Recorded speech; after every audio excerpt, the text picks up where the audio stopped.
అసలు కొండా సుష్మిత గారు కాంగ్రెస్ పార్టీకి ఏం సంబంధం ఉంది? కొండా సుష్మిత గారు వారు మాట్లాడిన మాటలు ఇప్పుడు మా కొండ సురేఖ అక్క, కొండ మురళి అన్న కాంగ్రెస్ పార్టీకి అహర్నిశలు గతంలో పనిచేసి పార్టీ క్రియాశీలకంగా ఈరోజు వరంగల్ అంటే కొండ సురేఖ, కొండ మురళి అనే పేరు ఉంటుంది. మరి కొండ సుష్మిత గారు ఎందుకు ఆవేదనతో మాట్లాడినరో ఆమె ఆత్మ పరిశీలన చేసుకోవాలి. ఆమెకు పార్టీకి అసలు ఇంతవరకు ఏ రోజన్నా పార్టీ కార్యక్రమాల్లో కానీ అదేవిధంగా గాంధీ భవన్లో కానీ ఇంకా రకరకాలుగా ఎక్కడన్నా కొండా సుష్మిత గారు ఉన్నారా? ఆమెకు తెలుసో తెలియకనో మాట్లాడింది. దానికి పూర్తిగా కొండ సురేఖ గారు, కొండ మురళి గారు ఖచ్చితంగా కాంగ్రెస్ పార్టీకి క్రియాశీలంగా ఒక లైన్ మీద పనిచేసిండ్రు కాబట్టి వాళ్ళకి తెలుసు. ఆమెకు తెలియక మాట్లాడిందనే మేము అనుకుంటున్నాము. ఒకవేళ తెలిసి మాట్లాడింది అంటే దానికి వేరే ఉంటుంది, కానీ నేను పూర్తిగా తెలియకనే మాట్లాడిందని మాత్రం అనుకుంటున్నాను.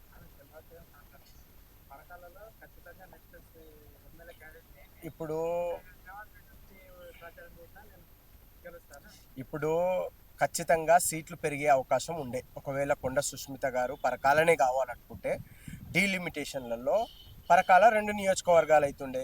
ఆమెకు ఎందుకంత బాధ, ఆమెకు ఎందుకంత ఆక్రోశము, ఆమెకు ఎందుకంత ఆవేదన? డీలిమిటేషన్ అవుతుంది. డీలిమిటేషన్లో ఖచ్చితంగా గౌరవ ముఖ్యమంత్రి వర్యులు మా పిసిసి అధ్యక్షులు మహేష్ కుమార్ గౌడ్ గారు ఎక్కడో ఒక దగ్గర అకామిడేట్ చేస్తారు. ఇలా గౌరవ ముఖ్యమంత్రి వర్యులు చెప్పింది ఖచ్చితంగా ఫైనల్ ఉంటుంది.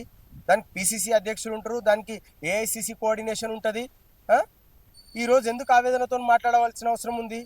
అంటే ఇప్పుడు పరకాల ఒక్కటే నియోజకవర్గం ఉంటుందా? రేపు డీలిమిటేషన్లో ఇంకో నియోజకవర్గం అవుతుంది. అప్పుడు ఆమెకు అవకాశం వస్తుండే కదా. ఇప్పుడున్నాయి ఎలక్షన్స్ ఏమన్నా? ఇంకా 2.5 సంవత్సరాలు ఉంది. సుష్మిత గారు ఇప్పటికైనా కాంగ్రెస్ ప్రభుత్వానికి అదేవిధంగా కాంగ్రెస్ పార్టీకి ఖచ్చితంగా క్షమాపణ చెప్పి మళ్ళీ ఆమె యొక్క ఏదైతే శైలి ఉందో దాన్ని కాంగ్రెస్ పార్టీలో మళ్ళా ముందుకు తీసుకుపోవాల్సిందిగా వారిని కోరుతా ఉన్నాం.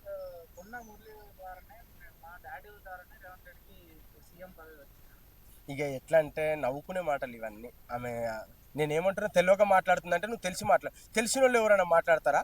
ఇలా రేవంత్ రెడ్డి గారు అహర్నిశలు కష్టపడి పిసిసి హోదాలో తెలంగాణ రాష్ట్రంలో ఆ రోజు ఉత్తమ్ కుమార్ రెడ్డి గారు పిసిసి ఉన్న తర్వాత అదేవిధంగా రేవంత్ రెడ్డి గారు పిసిసి ఉన్న తర్వాత అంచెలంచెలుగా ప్రతి ఒక్క గ్రామము, మండలము, అదేవిధంగా నియోజకవర్గాలు, అదేవిధంగా ప్రజలందరినీ కూడా కలిసి ప్రభుత్వాన్ని ఏర్పాటు చేస్తే కొండమురళి గారు చేసిరంటే ఇది ఎట్లా నమ్మాలి? సరే, కొండమురళి గారి దాంట్లో బాధ్యత ఉండొచ్చు, దాన్ని మనం వ్యతిరేకించొద్దు. ఎందుకంటే వాళ్ళు పెద్దలు, మనం అందరం కూడా గౌరవించాలి.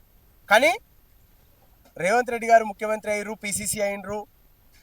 నేను ఒక నియోజకవర్గానికి ఇన్ఛార్జ్గా ఉన్నా, నాకు కూడా ఎవరిదో ఉంటుంది. అట్లా మురళి అన్నది ఖచ్చితంగా ఉండొచ్చు, సీఎం గారికి అట్లా ఉండొచ్చు. అది నేనే మొత్తం చేసిన అంటే కూడా అది కాదు. ఖచ్చితంగా పార్టీ లైన్ మీద మాట్లాడాలి. ఎవరు మాట్లాడినా కానీ కూడా వీళ్ళే అని కాదు, ఎవరు మాట్లాడినా కానీ కూడా పార్టీ క్రియాశీలకంగా పార్టీ మీద బాధ్యత ఉంటుంది. పార్టీ మీద మనం అందరం కూడా కలిసి పనిచేయవలసిన అవసరం ఉంటుంది. ఇదిగా పర్సనల్ అయిపోయింది అది. రేవంత్ రెడ్డి అంటే ఇప్పుడు బీజేపీ వాళ్ళు రేవంత్ రెడ్డి అని, బీఆర్ఎస్ వాళ్ళు రేవంత్ రెడ్డి అని, ఈమె కూడా రేవంత్ రెడ్డి అంటే ఏమైనా ఉంటుందా ఇక మాట్లాడుకోవడానికి? గాడ విదేశీ పర్యటన ఆపుతుర్రు. ఇలా మనం సిగ్గుపడాలి, బాధపడాలి. 24 గంటలు మన కోసం పనిచేస్తున్న వ్యక్తి విదేశీ పర్యటన ఉన్న కేంద్రంలో ఉన్న నరేంద్ర మోడీ గారు ఆపుతూ ఉన్నారు. ప్రజల కోసం మంచి చేయాలని చెప్పి ఏది యూనివర్సిటీలు తీసుకురావాలి, అదేవిధంగా క్రీడలు తీసుకురావాలని చెప్పి ఆయన పర్యటన పోతే ఆ పర్యటన అద్దుకొని ఇలా ఏదో సంఘ విద్రోహ శక్తులను కలుస్తూ ఉన్నారని చెప్తా ఉన్నారు. ఇలా మనం తెలంగాణ బిడ్డలుగా మనం అందరం కూడా బాధపడాలి. ఎందుకు ఈ వివక్ష ఆయన అంటే అందరికీ?